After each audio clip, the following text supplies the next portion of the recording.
I had a crush on a girl in 11th grade, and she liked a VJ named Nikhil Chinnappa. He's a very popular VJ on MTV. She was admiring his biceps, and I had no biceps, and I wanted biceps, so I started lifting weights. That is my origin story of my thing in the industry. I just wanted to lift weights because I wanted to look bigger. I was a scrawny kid. Hello everyone, that is my guest Adarsh Gopalakrishnan, the founder of Move101. It's a unique strength and conditioning gym tailored for folks like you and me.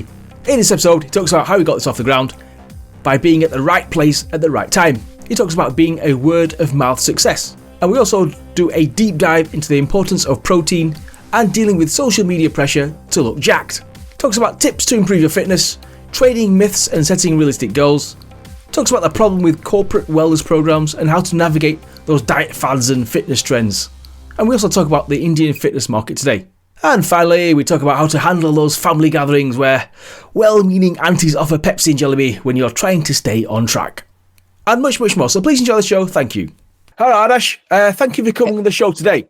Hey, Neil. Thank you so much for having me. Please tell the listeners what you do. My name's Adarsh. I run a gym called Movement Inc., or now short Move101 in Madras. And we also have an online coaching service, and we work with over 300 clients. Well, basically to keep them training every single day. We really are a hands-on service. We love to be hands-on with our coaching. We like to be very, very nuanced with our exercise selection, exercise execution, and get people in training every day. That's our main goal. And what initially sparked your passion for fitness and health? If I had to be very honest, I had a crush on a girl in 11th grade, and she liked a VJ named Nikhil Chinnappa. He's a very popular VJ on MTV. And she was admiring his biceps, and I had no biceps, and I wanted biceps, so I started lifting weights. That is my origin story of my thing in the industry. I just wanted to lift weights because I wanted to look bigger. I was a scrawny kid. And I started lifting weights, and one thing led to another, and I'd keep lifting weights. And it was a constant in my life, even when I was a financial analyst, or even when I went through my broadcast and business journalism degrees and my biotechnology degrees. I went through a bunch of things, but fitness was one of those constants.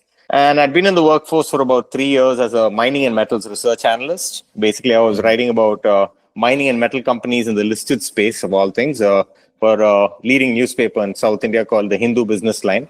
I decided the startup bug or the bug to run my own business kind of bit me.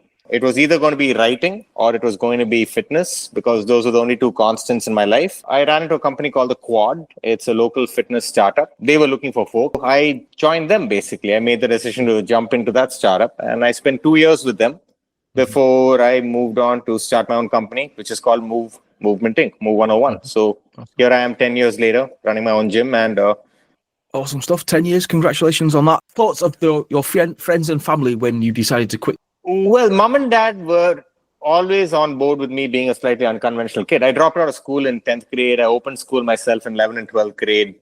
I was on the fence about wanting to go to college. I just thought I'd do my own business. So I've always been sort of a anti-institutionally kid, as in I've never been the, seeking out conformity with institutions or seeking out validation, so to say. So I always had the streak of wanting to do my own thing. So mom and dad weren't terribly surprised, honestly. Mom and dad were, in fact, like, go ahead and do it. You need to do this. You need to do your own thing, because that's always been how it is. They've never really thought otherwise. That was fun. That was actually good. Family is incredibly supportive. Friends, I have 3 very close friends from back in school, and all 3 were incredibly supportive as well. So I run my gym literally where I've lived for the last 17, 18 years. My gym is in the same locality. I live 100 meters from my gym. So we are what you'd call a neighborhood store. We're literally one of those neighborhood gyms. The community has been great to me. Everyone's been supportive. They flocked to the gym since day one. Largely, it's been a good experience for me for the last 10 years.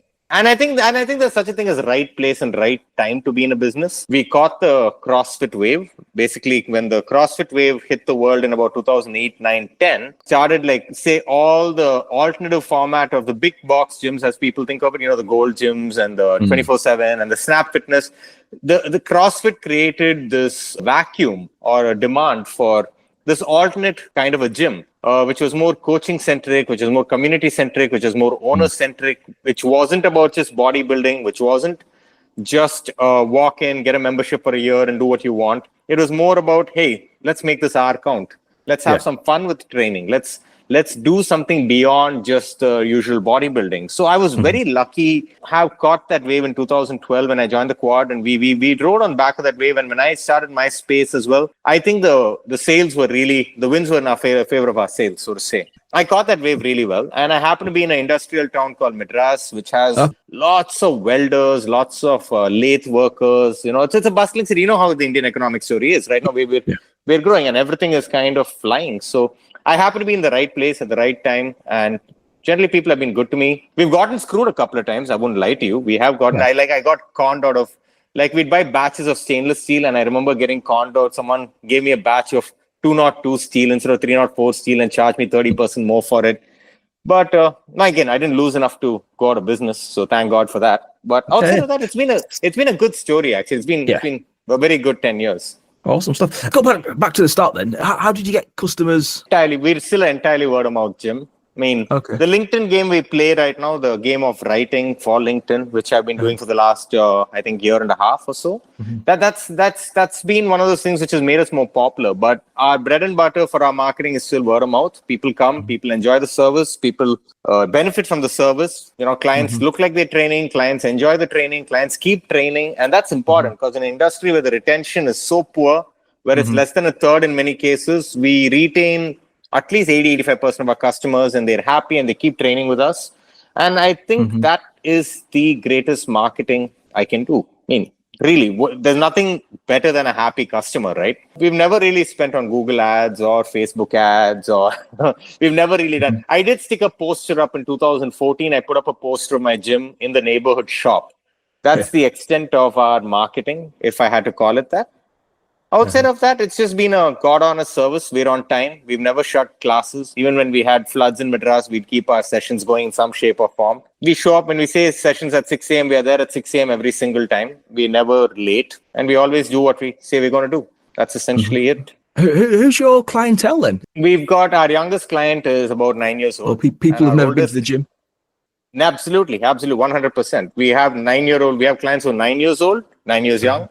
And we have people who are 70 years old and everything in between. Our median client must be, I think, about 40 years old. But we've got across the age groups. We've got clients from across. We've got college-going kids. We've got school-going kids. We've got people who are 40, 50, 60 years old. And some people who've never set foot in a gym. And we've got athletes training with us. We also have lots of dancers training with us. So it's as representative of the general population as you get. And it's interesting crowd. It's people who've never trained before. So that's in a way good for us, because if you're coming in anchored to what the experience needs to be, it's very hard to reframe it as, hey, you know what you know about a gym? Forget it. We're going to do something different. I don't have to do that because most people don't know what happens in a gym.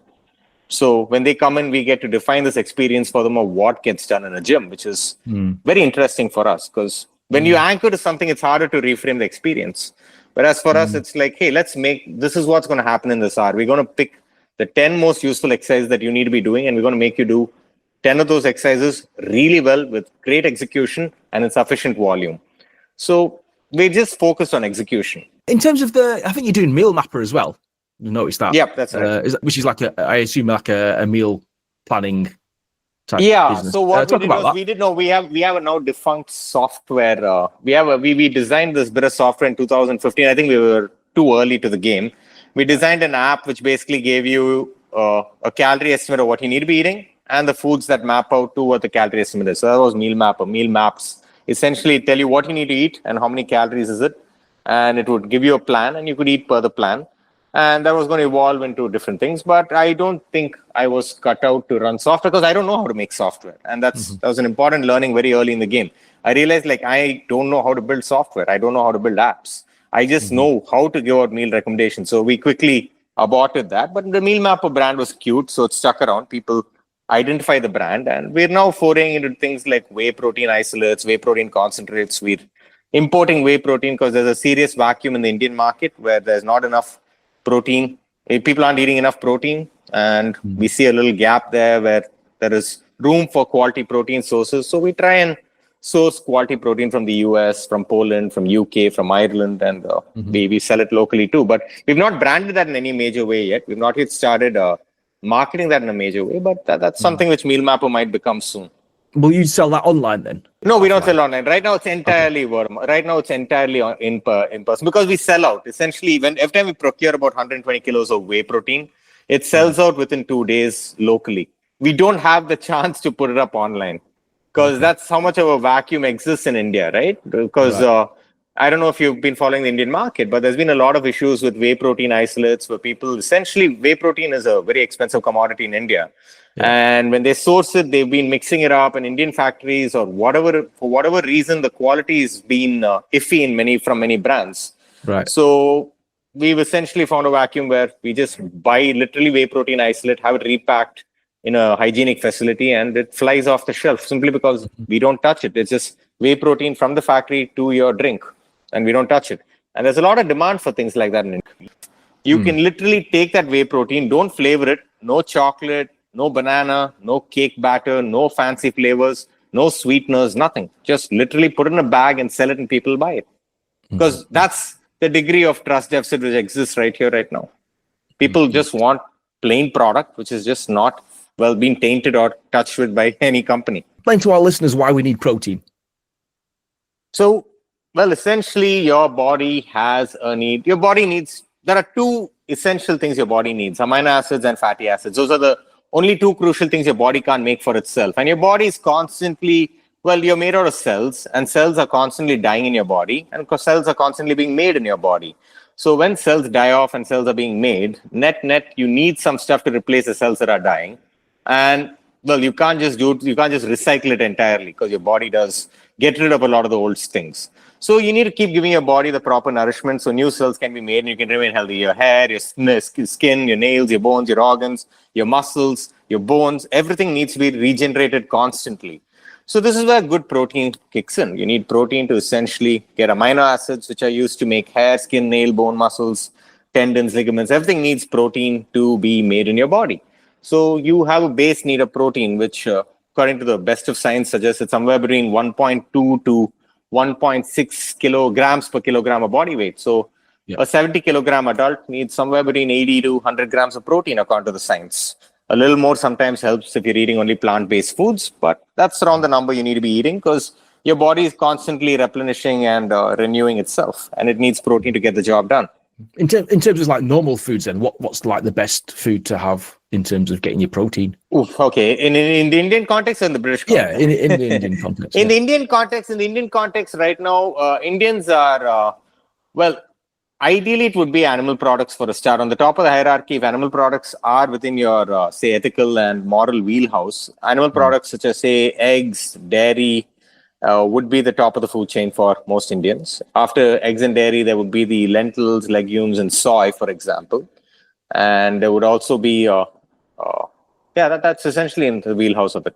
So dairy and with meat, of course, India is more of a meat-eating country than most people perceive. So meat would be the top of the food chain. Then there'd be dairy. There'd be, essentially that's it, I guess, right? I think I covered most of the foods with that list over there. So but what in terms of breakfast, what would you recommend? People say breakfast is the most important meal of the day. I mean, that's come under scrutiny now, hasn't it? I mean, that was the idea that breakfast is the most important meal has come under scrutiny because everyone's hunger signaling seems to be widely variant.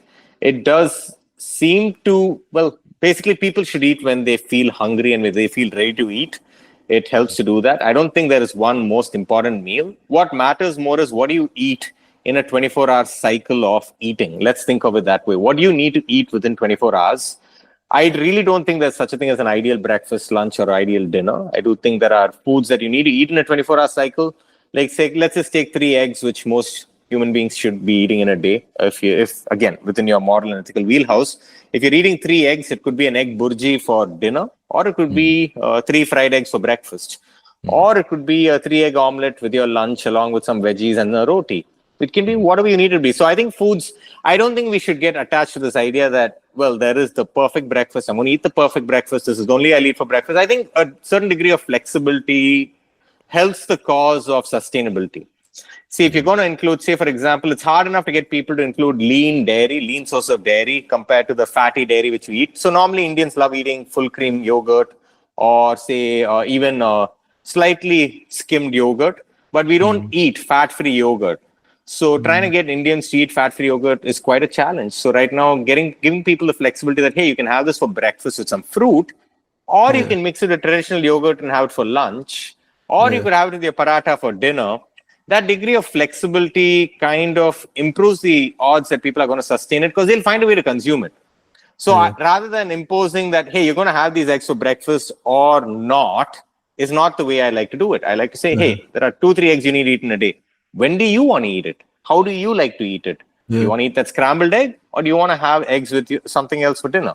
Or do you want to put eggs in your fried rice? That's a very popular Indian option. Egg fried rice is a very popular option in India. So again, there are many ways to skin this cat. You know what I mean? It's quite funny you mentioned yogurt, because in the UK you can only get fat-free yogurt. You can't get normal yogurt, which I really miss. Oh really? Oh wow. Okay, I didn't realize that. I do think they do get. You do get it as. I've noticed that in the UK, and when I grew up in Indonesia, and we used to get a yogurt which was a bottled yogurt, which was more akin to what you'd find in India. So it was fatty yogurt in the sense it was, I think, about 20% fat. So you do find that sometimes. I'm not sure where you live, but in the UK it's either 0% or fat free or low sugar. There's no quote. Man, okay, the health food wave has really caught you guys hard, huh? Yeah. But no, you can make it at home. You can find some full cream milk and just quickly drop a little curd in there, and it becomes. I mean, curd is one of the more easy things to make. I mean, fermented foods around for millennium, right? So, I mean, buy some full cream milk and just put a little curd in there and watch it become yogurt, man. It takes a few hours. Maybe in the UK it might take a day because it's so cold over there, but you could make it at home, Yeah, I shall try it. And I know you mentioned not being big on social media, but it seems that social media has played a big part in the gym and wellness industry. You get bombarded with amazing looking. Oh yeah, oh god, yeah. It's practically seems to be a social pressure to be skinny and look leaner. Yeah, I mean, it seems to sell. I mean, what can I say? I don't. Okay, in my industry's defense, I don't think we started that fight. I do think that the roots of wanting to be skinnier go back to basically the bodybuilding roots in the 60s, 50s, 60s, and 70s. When bodybuilding picked up, I think Hollywood co-opted bodybuilding, and you have Arnold Schwarzenegger from the 80s. You've got Sylvester Stallone. You've got jacked people. People like looking at jacked people on screen, whether we like it or not. It seems to be reality, right? I mean, think about it. Who are the OG influencers? It's not guys out of Instagram. It is the Arnold Schwarzenegger in the early 80s, right? Pumping Iron, bodybuilding competitions, all those movies which sold billions. I mean, so I don't think the movement is new in that sense of the word, because people have always liked looking at jacked people. We just looked at jacked people on our phones instead of jacked people on a big screen. So I don't think it's new in that sense. What I do think is new is there is a lot more talk about exercise. There is a lot more talk about wellness. And I do think you no longer have to be a film star for you to, have your jacked body appreciated by the general public.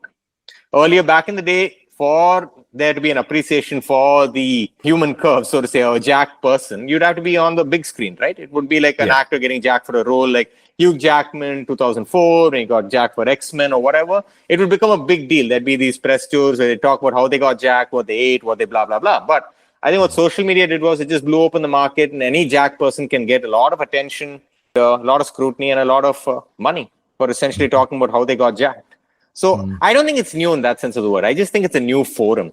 You know what I mean? Like let's just take about polarized conversations, even about politics. It's not like we are increasingly polarized. Earlier, the conversations would be over the dining table or in a pub.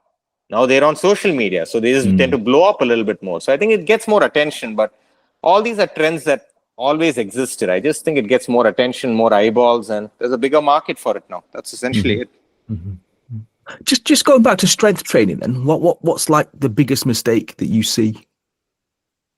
Too much variety, too much volume. I mean, even now there's a giant debate where an Indian actress basically said she did not train at all for 3 or 6 months or something, because she used to train a lot, she never got results, and she stopped training and everything got better. So I do think that the industry is there is not enough scientific rigor in terms of exercise prescription or in terms of understanding exercise volume. And there is a very fundamental lack of quality goal setting. Let me explain what that means for a second, because all our perception of why we lift weights or why we strength train is better body composition or to look jacked. You know what I mean? Like when you think I go to the gym, you think big biceps jacked. But I do think the paradigm has to expand a bit, because the outcomes can be a little more than just, hey, I got jacked going to the gym. It can be a variety of outcomes where, well, I feel healthier, I'm more mobile, my ankle is healthier, my joints are healthier, I have more muscle, I feel stronger, I'm able to play with my kids, my quality of life has improved. So I do think the conversation around why we strength train needs to expand a little bit more, number one. And number two, the recommendations of how we strength train need to get a lot more nuanced. Like say, for example, pushing a sled is less strenuous than squatting for a lot of people. But when people think I did a really badass workout or I really worked out hard, they generally equate it to a lot of sweating and a lot of volume of training. Yeah. Whereas the nuance here can be, hey, I worked out for 20, 25 minutes. I got some work in there and I feel good walking out of the gym. Yeah. You know what I mean? It doesn't have to equate to I beat the living heck out of myself. I worked out like a beast. So these metaphors of, or these visuals of people working really hard, I think that's a disservice to the fitness industry, because we can be a lot more than that. We can be very nuanced in how we communicate outcomes. We can be very nuanced in how we prescribe exercises. Between the physiotherapy and the strength training and the conditioning community, there are many, many ways to achieve very good outcomes. But I right now think it becomes a little too blunt. It becomes a little too much about sweating a lot or working out hard for an hour. So we need to communicate better what can be done in a gym and how we can tone things down and how we can work towards quality of life outcomes rather than just getting jacked.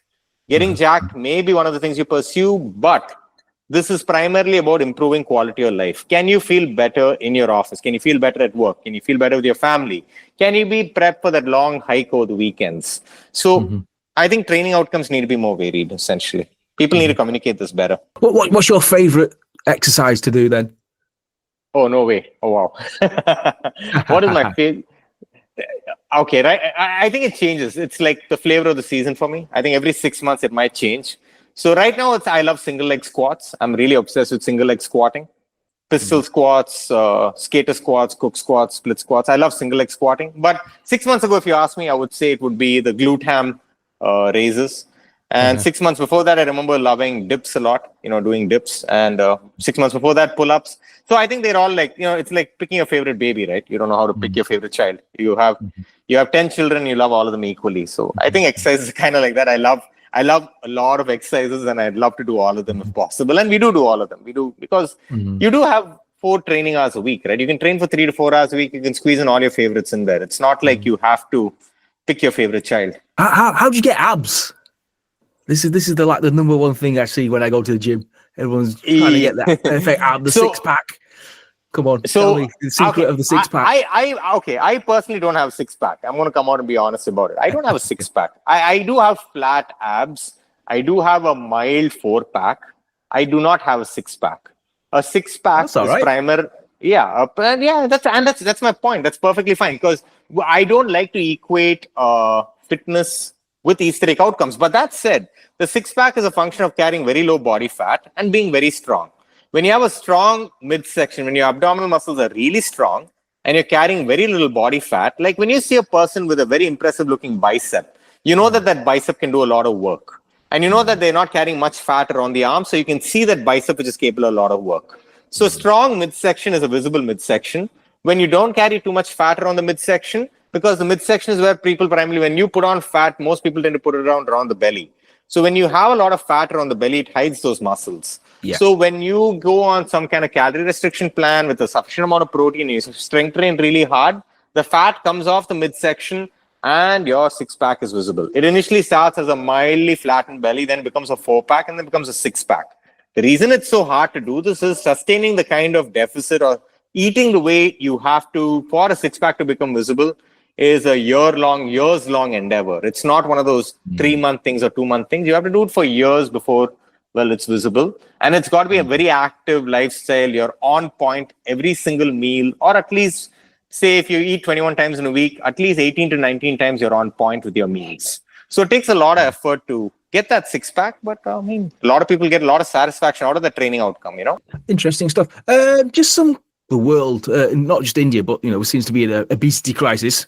The statistics do seem to indicate so. Yeah, the world is getting fatter, unfortunately, and I do think it's a function of how much food is available.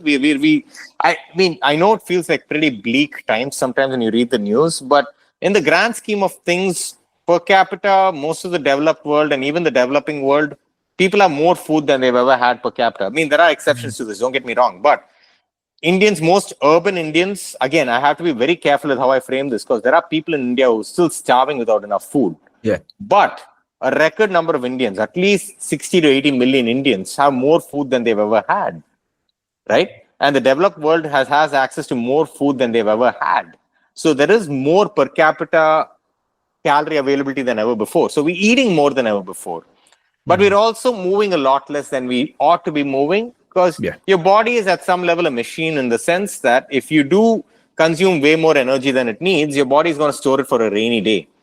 But the rainy day is never coming for us because even during the heights of COVID, the food shelves are still fully stocked. Yeah. We never ran short on food even during COVID. Think about it. Even when there were major supply disruptions to the global food supply, global supply chains, even then we didn't run out of food, which is pretty spectacular if you think about it. Because till about 50, even now, actually, there are famines even now in Africa. There are famines where food supply just runs out. There is not enough food to eat. And this was the case till about 60 years ago where there were famines, active famines in India where you would not have enough food to eat. We've come from there to having enough food for most people in urban India. We now have a disease of the plentiful, where we need to essentially figure out how to balance it out. How do we eat what's the right amount for us? How do we try and remain active enough so we're healthy and sustain those things? Again, very, very complicated conversations. It's going to take policy. It's going to take individual conviction. It's going to take a lot of awareness, education, blah, blah, blah. It's going to be a generational fight, but I don't know. It's going to be interesting. In terms of the Indian culture then, obviously when I go to India, I visit the aunties and uncles, out comes the Pepsi, out comes the biscuits, the crisps, the jellibes, etc., etc.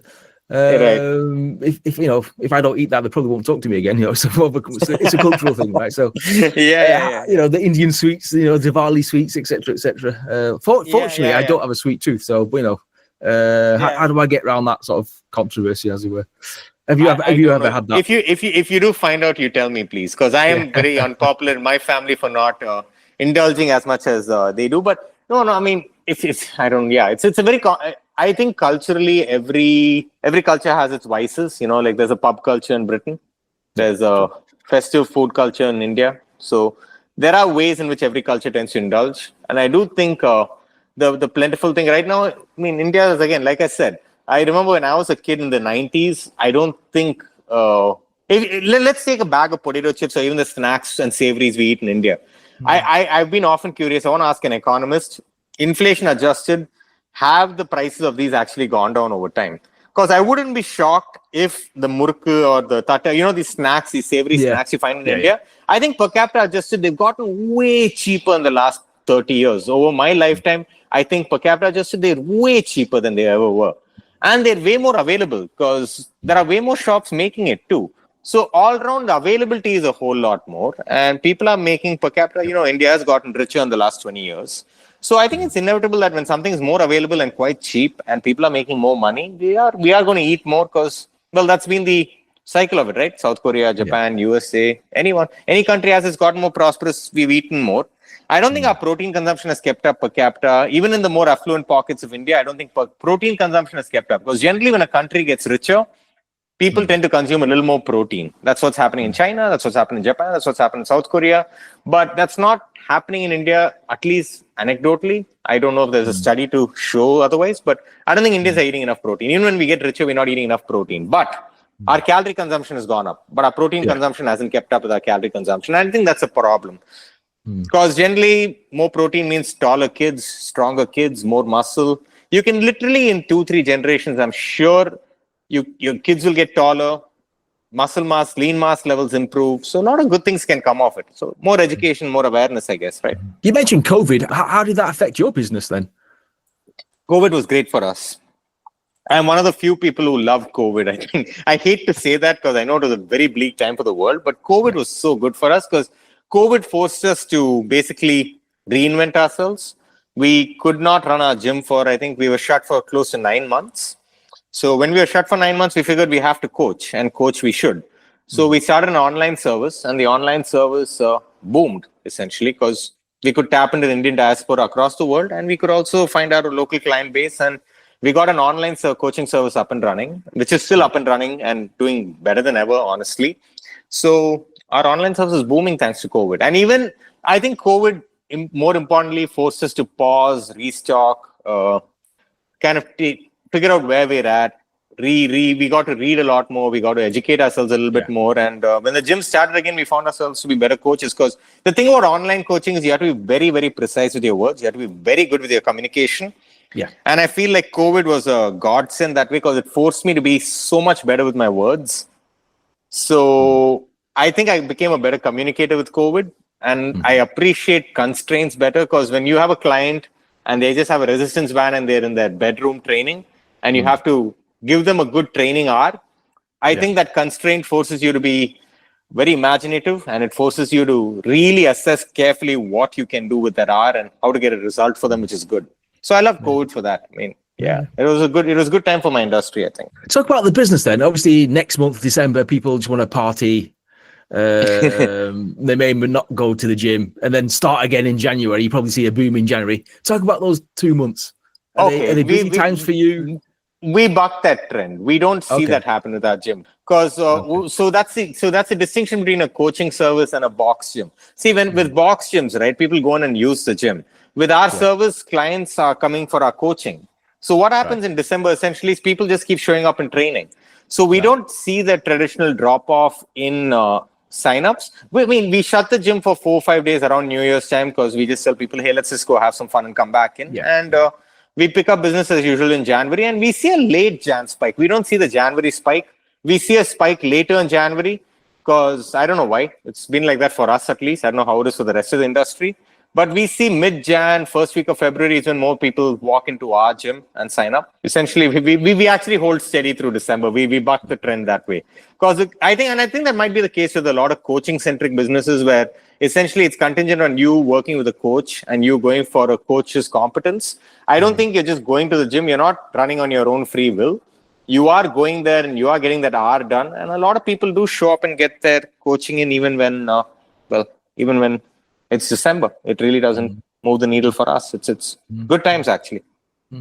Yeah. I have been to Madras, and it's a beautiful city, but it is too hot though. I mean, surely it's too hot to train outside. November, December, January, February is fine. Okay. March, April, May, June. Yeah, I'm not going to lie to you. It sucks, but we get the job done. I think we've got 10 industrial grade fans blowing at people. We've got 10 industrial grade fans just trying to keep people cool, keep them hydrated, just make sure that we get the training in, because we are an outdoor gym by the beach. So that is a tricky equation for us, but we somehow get the job done. We do manage to get people through their training hours somehow. We do. Yeah. Do you ever get like businesses ringing you up saying, look, can you train my staff? Or do you ever we don't do like a wellness program? I've avoided the corporate thing, because I think it's a bit of a, I don't know. I've never enjoyed training corporations, because no one who actually comes as part of a corporate program ever seems to want to be there. You know what I mean? It feels like you know that class in school, you'd go for a field trip to a museum and you'd be completely disinterested in the museum. It's kind of like that when people come through corporates to train. They're like, why am I here? Why am I doing this? There is such a disinterested vibe. So I've kind of avoided corporates in general. I just like, hey, if someone really wants to train, but corporations do refund people for their training bills in India. There are lots of companies which kind of, reimburse you for your gym training fees. So we do see some of those people who sign up and get reimbursed for their training fee. And I think that model is better. Because I think when you do it on your own volition and your own conviction, I think you're going to bring a lot more energy to the table and a lot more enthusiasm to the table. And I prefer that energy. I really don't want to convince a person why they need to be there. It's just not a fun place to start. You know what I mean? Yeah. What's the best exercise you can do? Someone who's never exercised before. Is it literally walking, or is it like running or cycling or something like that? Okay. I hate to be the guy to say that, but it depends on your Yeah. joint health, what's your Yeah, weight, true. what's your height, what's your joint health. I mean, personal favorites include push-ups, squats. I mean, I know a zillion trainers. You wake a trainer up in the night and they're probably going to tell you this, but push-ups and squats are eternal favorites because they're just so reliable. I mean, and let's think of what makes for a good exercise. Let's reframe the question. What makes for a good exercise? Any exercise which basically gets you to bend the maximum number of your joints. Your knee is a joint, your ankle is a joint, your hip is a joint, your elbow is a joint, your wrist is a joint, your shoulder is a joint, and your back is a series of joints. So any exercise that can get you to bend and straighten with control, with stability, the maximum number of joints, it's a good exercise. So by that framework, squatting is hard to beat. You know what I mean? You're bending your knee, you're bending your hip, you're bending your ankles, you're bending all of it with a squat. Similarly, a push-up or a dip, you're bending your wrist, shoulder, elbows, you're bending all of it. So you're using more muscle. Every time you do an exercise which involves so many joints, you're using so much more muscle and it's so much better for you. So any exercise that you can do which involves as many joints with a lot of control and a lot of stability is good for you. You can't go wrong, really. In terms of the fitness industry in India, what is that like now? Is that like a mature market now, or is it still growing? Oh no, far from mature, far from mature. It's growing quite rapidly. There's plenty of formats which are emerging. There are India's yoga is very popular in India, for example. So there are plenty of yoga studios, for example. Yeah. And there are services. There are the big box gyms, the usual gyms. The usual corner gym where you essentially like the Gold's Gym or the Snap Fitness or the 24/7 Fitness. You have those traditional gyms, and then you have coaching-centric gyms such as ours. And then you've got more niche services like, say, personal training studios, and you've got large yoga studios. So it's a pretty good time to be in the Indian fitness market because there are plenty of formats that are emerging. All of them seem to have takers because, each Indian city is like 8 to 10 million large, right? Madras has got, I think, 7 million or 8 million people or something like that. So the cities are gigantic. So lots of demand for all of it. So you really can't go wrong. If you come up with a quality service or you have good space and good equipment, you maintain yourself well and you have good teachers, I mean, every service seems to fly off the shelves right now. It takes effort to be an empty gym in India. Let's put it that way. Yeah. Interesting stuff. Planning to scale this business then? Because it's just you, right? No. I have 4 coaches who work for me. Okay. I have 4 coaches who work for me. I've got 4 coaches: Naitra, Nitin, Vishi, Sai. I have 4 coaches who work for me, and we have a team of maintenance crew and welders and lathe workers. We have a bunch of people who work for us. So, but no plans to scale right now because I think our business is chugging along well, and we want to improve our utilization of the existing space. And like I said, we're waiting for certain pockets of the city to mature more. Like there's a giant pocket called East Coast Road. It's a giant, beautiful road by the beach in India, in Madras. So we're waiting for certain pockets to mature before we explore trying to get a second space going or anything. So I don't like to be the first to the game anymore. I want to wait for certain things to mature and certain things to emerge before we rush in there and do our thing. So I don't mind being late to the game. I'd rather take the late to the game, but be right at it. I take that approach. So we're going to wait and watch for the next 2-3 years before we do anything. Okay. Last few questions then. What's the most exciting thing that you're working on right now? What's motivating you? What's driving you? I mean, still the client experience. It's still giving the client a good time. I mean, the way I put it is when I do walk into the gym, I don't like looking at it as a coach. I like looking at it as someone who's never been to the gym before. I constantly try and frame it as, what is that person who doesn't know what a gym is thinking? What is that person who's never been here before thinking? How are they looking at this? That still kind of keeps me going a whole bunch because there are so many people who've never trained. And when they walk into the gym, they have no idea what to expect, and it's a fresh experience for them. So that fresh set of eyes, as they call it, or someone who's never experienced this, I still like looking at things from that perspective. Rather than being the jaded cop of 13 years who's like, I've seen this all before. I don't want to be that guy. I don't want to be that guy. I want to be the guy who basically thinks of it as, hey, this person's never done this. Imagine how they feel. Imagine how they think about this. And when you have that fresh set of eyes, it also makes us come up with new equipment ideas. We constantly thinking about renewing the gym, coming up with new ideas, coming up with new equipment ideas, programming changes. When you constantly think of it as the client's experience and what they're going through at the gym, it's way more interesting that way. So I don't think of it as a coach. I don't get into the circle or the echo chamber of talking to many other coaches too much. I mean, I do follow some coaches. I do talk to Chris Beards. I do like talking to certain coaches or following certain coaches.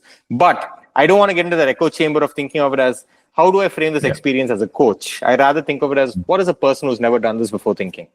Yeah. Who helped you on your journey then? Who's trained you, or did you ask for advice from anyone like to help? Chris Beardsley. Chris Beardsley. He's a terrific. He's not a coach. He does coach as well, I'm sure, but he takes the science, he takes the latest, greatest science, and he takes a lot of old science and he really contextualizes it for training. And I just enjoy reading him a lot. I mean, he's literally the only guy I tend to read in the industry because it's just so clear, the science. He breaks science down in such a simple way. He does infographics, he does videos, he does all kinds of format. He writes beautifully, and it's really good fun to read him. Mm-hmm. And personally, over like the last 10 to 13 years, how's your philosophy changed in terms of the training and nutrition? It has, the science is absolutely unchanged, as in calorie deficits, calorie surpluses, protein intake, fiber intake, quality exercise. I think the two things that have changed is we're more open-minded about the exercise selection process, where we tend to think, rather than thinking, how do I make the client do this exercise? We're like, what is the right exercise for this client? You know what I mean? That's a pretty profound shift. Like if anyone would walk in 2015, I would think, how do I get this person to squat? But right now, I think, what is the right kind of squat for this person? Yeah. So that thinking of what is the right exercise for this person is an important change in my head for me. So that was a big change. And communication. I think I really try and actively communicate better with my clients. I think that's a big part of the win for me. So those are the two things which are very different, I think. How do you do that? If you can give our advice to our listeners on communicating. Just try and put your thoughts out there, try and write about it, try and talk to clients, try and understand if what you're saying is actually becoming action for the client. When you see a client, whether it's they're trying to eat better, whether they're trying to move better, when you communicate something to them, is it actually resulting in tangible action? Because I do think words need to result in action. Communication can't exist in the vacuum without action. So when I say something, am I seeing people act on it? Is anyone's behavior actually changing? Are they actually doing something differently? If they aren't doing anything differently, is my communication effective? So for me, it's not about how it sounds. It's about what it results in. So when I talk, I need people to do something about it, right? So my clients have to be able to act on what I'm saying. So I think that's the ultimate test. If what I'm saying is actually becoming action for my clients, decisions for my clients. It seems to be like no shortage of diet fads and quick fitness products. I mean, in the UK, we've got like these weight loss drugs now. Yep. Same in India. Same in India. Advice for people navigating around this world. Oh, that's a tricky one, isn't it? That's a really tricky one. It helps to appreciate the science behind it. Helps to try and ask, if it's too good to be true, is it really true? I think that really helps. So is it too good to be true? If it is, well, dig deeper, ask a few more questions, ask a lot of questions on why something works or why. Essentially ask questions. Why is something working? Especially when you're paying a premium for something, ask why. Why am I paying a premium for this? Is it worth it? Why am I paying so much for this? What is the science behind this? Why does it work and how long will it work for? Will it actually change my approach to this in a fundamental way where I'm a better consumer or I'm a better, how do we put this? Whether I'm able to sustain the result over decades rather than just, is it a quick fix? So for me, I like to think, does this actually change things in the long term? It's a hard question. I don't expect the attitude to this to change in the short term, but we keep trying to harp on it. It seems that most people do start fitness goals, but then struggle with the consistency. That's a framing of it. Habits. Any advice on that? Yeah, habits. You nailed it. I think you gave the answer away yourself. Habits. Habits, not just short-term fixes. So can you sustain habits? Can it be small, sustainable habits? Don't try and do too dramatic things. Don't try and be too dramatic about things. Yeah. Okay. What advice would you give to our listeners who wants to get in the fitness space themselves? As a business or as a consumer? As a business, just keep it lean. I think we need a lot less than we think we need. But I think the UK market is quite different from the Indian market. I think the UK market, it's easier to set up a gym than the Indian market. But if you're in the Indian market and you're starting a gym, start lean. You don't need as much equipment as you think you need. You need to give the client a better experience. I don't think I know enough about the UK market to tell what British gym operators should do. And I think there are plenty of very, very good operators in Britain running some terrific gyms. But in India, I don't think we need as much equipment or we need as much space as we think we need. We need to focus on client experiences and not on the spectacle of the gym. So the spectacle of the gym is something I'm very cynical about. I think client experiences should trump gym spectacles. What advice would you give our first-time founders? What qualities must they have? Oh, geez. Okay, all right. So I don't know if, again, am I qualified to give that advice? For me, the guy, I mean, I don't differentiate between a business owner and a founder. You know what I mean? For me, I don't get the hype behind founding, entrepreneur. I don't get the hype behind businesses. For me, it's very simple. I am providing a service or a product and a person is paying for it. Yeah. I like to keep it very foundationally about that transaction and making sure everyone has a good time with that transaction. So you are going to have to convince enough people to transact with you for the service. And I like to do that in a sustainable way and ensure everyone has a good time. So focus on the transaction, focus on the customer, focus on transacting with the customer, make sure they want to keep coming back for more. Last question then. For people who want more information on you, what must they do? How do they connect with you? You can check us out at move101.net. You can check out Meal Mapper on Instagram, or you can check me out on LinkedIn. All three are all three have pretty much everything you need to know about us to reach out to us. Adarsh, thank you for coming on the show today. Thanks a lot, Neil. Pleasure talking to you.